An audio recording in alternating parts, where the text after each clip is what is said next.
नमस्कार दोस्तों, दैनिक रोजगार समाचार पेपर की इजारा फटाफट बड़ी खबरों में आपका स्वागत है। इजारा प्रमुख खबरों को देखने से पहले आपसे गुजारिश है कि देव एकेडमी को सब्सक्राइब जरूर करिएगा। वीडियो अच्छा लगे तो लाइक शेयर कमेंट करना ना भूलिएगा मित्रों। लोक सेवा आयोग में 3 नए सदस्य ने शुक्रवार को कार्यभार ग्रहण कर लिया। राज्यपाल की अनुमति के बाद अपर मुख्य सचिव कुमुल सिंघल ने इसकी नियुक्ति के आदेश जारी किए हैं। आयोग में अध्यक्ष के अलावा 8 सदस्य होने चाहिए। अब सदस्यों की संख्या 5 हो गई है। बीएचयू में समाज शास्त्र के शिक्षक रहे प्रोफेसर RN त्रिपाठी को सदस्य नियुक्त किया गया है। वह अभी तक प्रयागराज स्थित उच्चतर शिक्षा सेवा आयोग में सदस्य थे। राज्यपाल का आदेश होने के बाद वह शुक्रवार को कार्य मुक्त हुए और लोक सेवा आयोग में कार्यभार ग्रहण किया। इलाहाबाद हाईकोर्ट में राज्य विधि अधिकारी रहे कल्पराज सिंह को भी आयोग का सदस्य बनाया गया है। प्रयागराज स्थित माध्यमिक शिक्षा सेवा चयन बोर्ड में सदस्य रहे किशन वीर सिंह साक्य ने भी बतौर सदस्य कार्यभार ग्रहण किया है।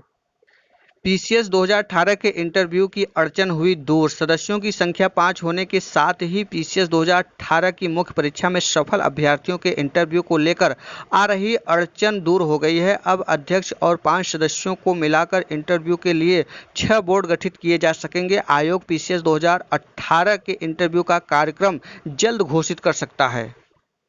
अंग्रेजी माध्यम स्कूलों में चयनित शिक्षकों की तैनाती की उम्मीद जगी है। पिछले साल 110 प्राथमिक एवं 24 उच्च प्राथमिक स्कूलों में शिक्षकों के चयन के लिए साक्षात्कार कराया गया था। काउंसलिंग कराने के बाद शिक्षकों से विकल्प भी लिया गया। हालांकि इस दौरान उच्च प्राथमिक स्कूलों की काउंसलिंग रद्द कर दी गई थी, लेकिन प्राथमिक स्कूलों में उनके बाद से आज तक तैनाती नहीं हो सकी। 24 जून 2020 को बीएसए संजय कुशवाहा ने सभी खंड शिक्षा अधिकारियों को पत्र जारी कर प्रेरणा पोर्टल पर अंग्रेजी माध्यम स्कूलों में शिक्षकों के विवरण भरने का आदेश दिया है। उसमें लिखा है कि चयनित शिक्षकों के काउंसलिंग में जिन लोगों का काउंसलिंग हुआ उन्हें जल्द से जल्द भेजा जाए। केंद्रीय मानव संसाधन विकास मंत्रालय ने कोविड-19 के तेजी से बढ़ते मामले के मद्देनजर शुक्रवार को मेडिकल और इंजीनियरिंग की प्रवेश परीक्षा नीट और जेईई की तारीख 2 माह आगे बढ़ा दी है। अब ये परीक्षाएं सितंबर में होगी। मानव संसाधन मंत्री रमेश पोखरियाल निशंक ने कहा कि छात्रों की सुरक्षा और शिक्षा की गुणवत्ता को ध्यान में रखते हुए हमने जेईई और नीट परीक्षा स्थगित करने का फैसला लिया है। जेईई मेन परीक्षा अब 1 से 6 सितंबर तक होगी, जबकि जेईई एडवांस परीक्षा 27 सितंबर को होगी। नीट परीक्षा 13 सितंबर को होगी। पहले नीट 26 जुलाई को, जेईई मेंस परीक्षा 18 से 23 जुलाई को होना तय थी, लेकिन अब जबकि जेईई एडवांस परीक्षा 23 अगस्त को होनी थी। एसईई प्रवेश परीक्षा अब 20 सितंबर को होगी। जेईई मेंस की प्रवेश परीक्षा आगे बढ़ने के बाद एकेटीयू में प्रवेश की इंजीनियरिंग और मैनेजमेंट कॉलेज में दाखिल के लिए होने वाले राज्य प्रवेश परीक्षा यूपीएसईई 2020 की परीक्षा तिथि बढ़ा दी गई है। एसईई प्रवेश परीक्षा अब 20 सितंबर को होगी। इसके अलावा सीपेट की प्रवेश परीक्षा तिथि बढ़ाकर 5 अगस्त हो गई है। एकेटीयू में प्रवक्ता आशीष मिश्र के अनुसार यूपीएसईई 2020 प्रवेश परीक्षा का आयोजन पहले 2 अगस्त को प्रस्तावित था। कोरोना संक्रमण की वजह से जेईई में अपने प्रवेश परीक्षा की तिथि आगे बढ़ा दी है। इसे देखते हुए एकेटीयू प्रशासन ने भी प्रवेश परीक्षा आगे बढ़ाकर 20 सितंबर कर दिया है। वहीं सीपेट में की प्रवेश परीक्षा 12 जुलाई को होनी तय थी, लेकिन कोविड-19 संक्रमण को देखते हुए परीक्षा की तिथि 5 अगस्त हो गई है। सीपेट में दाखिल के लिए आवेदन की तिथि 2 जुलाई से आगे बढ़ाकर 31 जुलाई कर दिया गया है। फर्जीवाड़े में महिला समेत 2 शिक्षक बर्खास्त। फर्जी मार्कशीट पर नौकरी करने वाले शिक्षकों पर लगातार गाज गिर रही है। 2 और शिक्षकों को बीएसए ने शुक्रवार को बर्खास्त कर दिया है। इनमें एक महिला शिक्षिका भी शामिल है। दोनों पूर्व माध्यमिक विद्यालय में तैनात हैं। अब इनके रिकवरी की तैयारी की जा रही है। चायल के मीरापुर के पूर्व माध्यमिक विद्यालय में तैनात सीमा यादव की मार्कशीट संदिग्ध थी।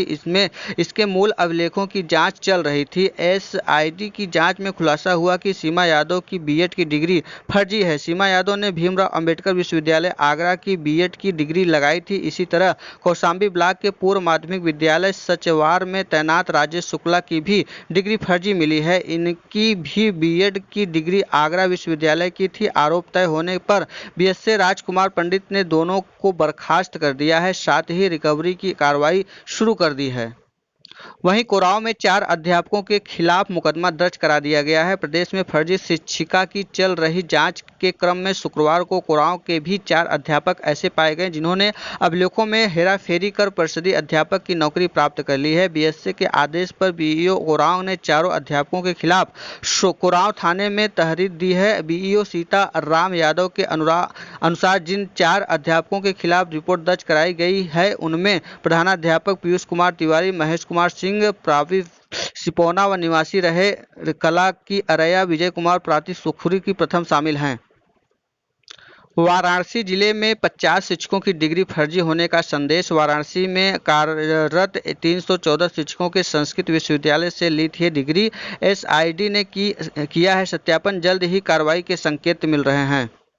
बेसिक शिक्षा विभाग में फर्जी गिरी के एक के बाद एक खुलासे हो रहे हैं। जिले के प्राथमिक विद्यालय में पढ़ा रहे 50 शिक्षकों की डिग्री संदेह के घेरे में आ गई है। इन शिक्षकों ने संपूर्णानंद संस्कृत विश्वविद्यालय से डिग्री ली है, जिनके में कार्यरत 314 शिक्षकों ने संपूर्णानंद संस्कृत विश्वविद्यालय से डिग्री हासिल की है। इन शिक्षकों की सूची और अभिलेख एसआईटी ने तलब किया था। एसआईटी ने सत्यापन के 50 शिक्षकों के अभिलेख संदिग्ध मिले थे। इनकी जानकारी बेसिक शिक्षा विभाग के उच्च अधिकारियों को मिल गई है। इसके आधार पर अभिलेखों का दोबारा गोपनीय परीक्षण कराया जाएगा। विभाग को कार्रवाई से पहले समस्त साक्ष्य जुटा लेना चाहिए। बीएसए राकेश सिंह का कहना है कि अभी जांच की प्रक्रिया चल रही है। फर्जी डिग्री वाले शिक्षकों के खिलाफ नियमानुसार कार्रवाई होगी। अभी कुछ दिन पहले आगरा विश्वविद्यालय से फर्जी डिग्री लेने वाले 5 शिक्षिकाओं के खिलाफ भी कार्रवाई की गई थी। उनमें 4 की सेवा समाप्त की जा चुकी है, 1 को नोटिस भी दी जा चुकी है। इस मामले में एफआईआर भी दर्ज किया गया है। वेतन भुगतान की रिकवरी भी होगी। एक ही पेन पर 2 जगह से वेतन लेने के मामले में भी 5 शिक्षक चिन्हित किए गए हैं। कस्तूरबा विद्यालय की नियुक्ति में भी जांच के दौरान गड़बड़ी मिली है। 12 शिक्षकों और कर्मचारियों के अंकपत्र सत्यापन के लिए बोर्ड को भेज दिए गए हैं। वहां से जवाब आने के बाद आगे की कार्रवाई होगी। वहीं एक बात निकल कर आ रही है कि माध्यमिक शिक्षकों का भी जुटाया जा रहा है ब्यौरा। बेसिक शिक्षा तर्ज पर राजकीय और माध्यमिक विद्यालयों में कार्यरत शिक्षकों और कर्मचारियों की जांच की तैयारी है। आगरा विश्वविद्यालय में उपस्थिति लेने वाले शिक्षकों की सूचना पहले ही तलब की जा चुकी है। इस मामले में मंडल के 2 शिक्षकों की जानकारी मुख्यालय भेजी गई है। उनका मामला न्यायालय में विचाराधीन है। शासन के निर्देशानुसार सभी शिक्षकों के अभिलेख मंगाने की तैयारी है। कई मंडलों में जांच प्रक्रिया शुरू हो चुकी है। जिला विद्यालय निरीक्षकों से सूची तलब की गई है। इसके लिए एक फॉर्मेट भी तैयार किया जा रहा है। फॉर्मेट के आधार पर शिक्षकों में एकेडमिक रिकॉर्ड मंगाए जाएंगे। वाराणसी मंडल में 4 जिले आते हैं। इसमें बनारस के अलावा जौनपुर, गाजीपुर और चंदौली शामिल हैं। सबसे अधिक अनुदानित कॉलेज जौनपुर में है। हालांकि लंबे समय से इन कॉलेजों में शिक्षकों की नई भर्ती नहीं हुई है। राजकीय कॉलेजों में भी एलटी ग्रेड के 2015-16 में भर्ती हुई थी। वहीं वाराणसी में शिक्षा मित्र और अनुदेशक भी दायरे में आ गए हैं। वीडियो कॉन्फ्रेंसिंग में अपर मुख्य सचिव ने बीएसए को दिए निर्देश। जिले में 1100 शिक्षा मित्र और 400 अनुदेशक कार्यरत है। जिले में तैनात शिक्षा मित्र और अनुदेशकों के शैक्षिक अभिलेखों की जांच का निर्देश दिया गया है। शुक्रवार को वीडियो कॉन्फ्रेंसिंग के माध्यम से अपर मुख्य सचिव रेणुका कुमार और स्कूल महानिदेशक विजय किरण आनंद ने विभिन्न प्रकार की जांचों की प्रक्रिया के बारे में जिले के अधिकारियों से जानकारी ली। इस दौरान उन्होंने निर्देशित भी किया कि शिक्षकों और कर्मचारियों के साथ साथ शिक्षा मित्र और अनुदेशकों के भी अभिलेखों की दोबारा पड़ताल किया जाए। बनारस में 1100 शिक्षा मित्र और 400 अनुदेशक विभिन्न ब्लॉकों में कार्यरत हैं। साथ ही यह भी निर्देश दिया गया कि जिन फर्जी शिक्षकों के खिलाफ बर्खास्तगी की कार्रवाई हो चुकी है उनके वेतन वसूली की कार्रवाई भी शुरू कर दिया जाए। प्रत्येक फर्जी शिक्षक को हुए भुगतान का अलग अलग आगरण करते हुए मुख्यालय को भी जानकारी देनी होगी। इसके अलावा एक ही पेन पर 2 जगह से वेतन ले रहे शिक्षकों के मामले पर भी वीडियो कॉन्फ्रेंसिंग में चर्चा हुई। अधिकारियों से कहा गया कि संबंधित जिलों के बीएसए आपस में संपर्क करके सुनिश्चित करें कि कौन सही और कौन गलत है। एक ही पेन पर वेतन का भुगतान कैसे हो रहा है, इस मामले में निर्धारित समय सीमा के भीतर कार्रवाई सुनिश्चित करने को कहा गया है। वीडियो कॉन्फ्रेंसिंग में बीएसए राकेश सिंह, वित्त एवं लेखा अधिकारी अनूप मिश्र व जिला प्रशासन के अधिकारी भी मौजूद रहे। वहीं फर्जी सत्यापन रैकेट पहुंच से बाहर है। फर्जीगिरी को रोकने के लिए अभिलेखों का सत्यापन संबंधित विश्वविद्यालय से कराया जा रहा है। अगर विश्वविद्यालय से ही जारी रिपोर्ट आने लगे तो दोषियों को पकड़ना मुश्किल हो जाएगा। संपूर्णानंद संस्कृत विश्वविद्यालय में कुछ ऐसे ही खेल चल रहा है। इसमें फर्जी डिग्री बेचने वाले गिरोह का कारोबार खुला है। अभी तक 5 जांच एजेंसियां इन गिरोह तक नहीं पहुंच पाई हैं।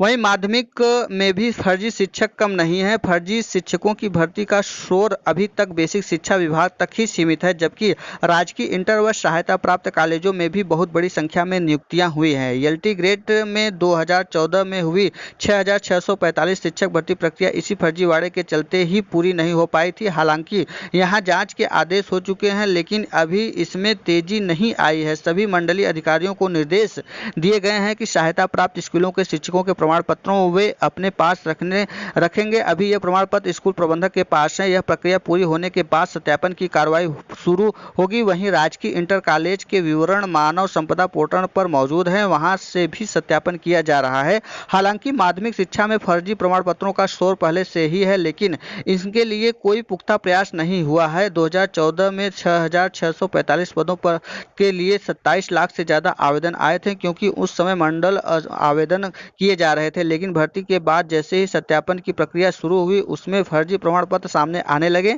ज्यादातर मंडलों में 60 से 65% चयनितों के प्रमाण पत्र फर्जी निकले थे। इस भर्ती में 2000 के आसपास पद भी भर पाए थे, लेकिन 2016 में इस पर रोक लगा दी गई। इसके बाद ही एलटी ग्रेड भर्ती को लोक सेवा आयोग को देने का फैसला किया गया। कानपुर में सीओ समेत 8 लोग पुलिस लोगों की हत्या कर दिए। कानपुर में गुरुवार को आधी रात अपराधी विकास दुबे को पकड़ने गए पुलिस टीम पर अपराधियों ने हमला कर सीओ व एसओ समेत 8 पुलिसकर्मियों की हत्या कर दी।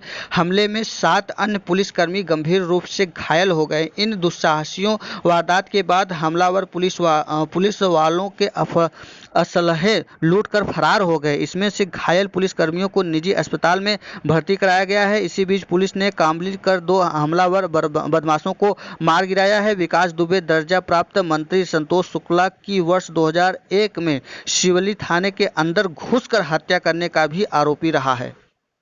मुख्यमंत्री योगी आदित्यनाथ का ऐलान हुआ है कि शहीद के आश्रितों को 1-1 करोड़ रुपए दिए जाएंगे और एक लोगों को नौकरी हर एक परिवार से दिया जाएगा।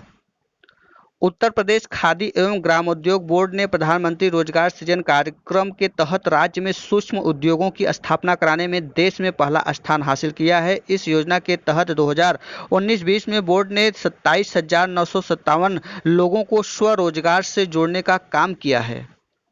लखनऊ और इलाहाबाद विश्वविद्यालय ने परीक्षाएं स्थगित कर दिया है। शासन के गाइडलाइन के बाद ही परीक्षाओं पर निर्णय होगा। छात्रों ने विश्वविद्यालय के फैसले का स्वागत किया है। लखनऊ विश्वविद्यालय के छात्र कर रहे हैं विरोध। इलाहाबाद विश्वविद्यालय 16 जुलाई से थी परीक्षाएं। लखनऊ विश्वविद्यालय में करियर निर्माण के लिए काउंसलिंग किया जाएगा। लखनऊ विश्वविद्यालय से 7 जुलाई से प्रस्तावित बीए, बीकॉम, बीएससी, एलएलबी समेत अन्य कोर्सों की अपनी वार्षिक और सेमेस्टर परीक्षाओं को स्थगित कर दिया है। इसी तरह इलाहाबाद विश्वविद्यालय ने भी 16 जुलाई से प्रस्तावित अपने समस्त सेमेस्टर परीक्षाओं को अग्रिम आदेश तक स्थगित कर दिए हैं। विश्वविद्यालय का कहना है कि शासन से गाइडलाइन आने के बाद ही परीक्षाओं पर अंतिम निर्णय लिया जाएगा। लखनऊ विश्वविद्यालय में पिछले कई दिनों से परीक्षाओं का विरोध कर रहे छात्रों के प्रशासन के फैसले का स्वागत किया है। स्कूल के विकास के साथ श्रमिकों को रोजगार देंगे। कमिश्नर मुकेश मेश्राम ने विकास कार्यों की बैठक में खाका सीखा। प्राइमरी और जूनियर हाई स्कूलों का विकास होगा, इससे बड़ी संख्या में रोजगार के अवसर निकलेंगे। शुक्रवार को कमिश्नर दफ्तर में हुए बैठक में इसके लिए खाका तैयार किया गया। कमिश्नर मुकेश मेश्राम की अध्यक्षता में कोविड-19 संचारी रोग अभियान, स्वास्थ्य भारत मिशन, वृहद वृक्षारोपण और विकास कार्यों की बैठक हुई। फर्जी शिक्षक मामले में जारी नहीं हो पाई एक भी आरसी। फर्जी शिक्षकों के मामले में शुक्रवार तक न तो आरसी जारी हुई और न ही कोई सूचना निदेशालय पहुंची, क्योंकि इसमें लेखाधिकारी दिलचस्पी नहीं ले रहे हैं। बर्खास्त शिक्षकों से वेतन वसूली के लिए धनराशि का आकलन वित्त एवं लेखाकारी को करना है। लिहाजा अब निदेशालय से भी वित्त व लेखाकारियों को वसूले जाने वाले वेतन का आगणन करने के निर्देश दिए गए हैं। इस मामले में सभी बीएसए को 3 जुलाई तक आरसी जारी करके रिपोर्ट निदेशालय भेजनी थी। भारत में टिकटॉक पर प्रतिबंध लगाए जाने के कुछ दिन बाद ही इंस्टाग्राम पर रील्स नाम का नया शॉर्ट वीडियो फीचर लॉन्च किया गया है। इस फीचर के तहत इंस्टाग्राम उपयोगकर्ताओं को छोटे वीडियो शूट करने का विकल्प देगा और इसमें संगीत की भी सेटिंग दी जाएगी। वहीं फेसबुक ने अपने टिकटॉक जैसे ऐप लॉन्चों को बंद कर दिया है। इस ऐप में इसलिए बंद किया गया है क्योंकि कंपनी शॉर्ट वीडियो के नए ऐप पर काम कर रही है। फेसबुक ही नहीं बल्कि गूगल भी यूट्यूब के जरिए लोगों को टिकटॉक जैसे प्लेटफॉर्म देना चाहता है।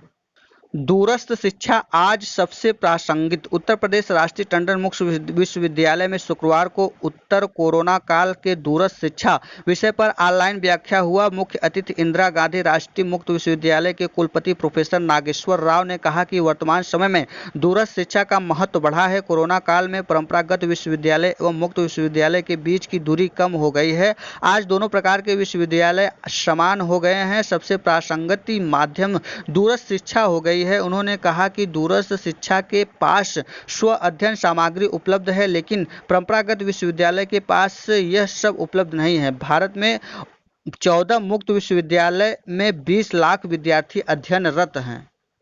इलाहाबाद और सहसंबद्ध कॉलेज में शिक्षक कर्मचारी शोधार्थी को 31 जुलाई तक घर से काम करने का सलाह दिया गया है। एचआरडी मंत्रालय की अनलॉक 2 की जारी गाइड एडवाइजरी के अनुसार रजिस्ट्रार प्रोफेसर ए.के. शुक्ला ने नया आदेश शुक्रवार को जारी कर दिया। शिक्षक कर्मचारी एवं शोधार्थियों से कहा गया है कि वे सभी ईमेल आईडी मोबाइल नंबर अपने विभागाध्यक्ष को दे दें ताकि जरूरत पड़ने पर संपर्क किया जा सके।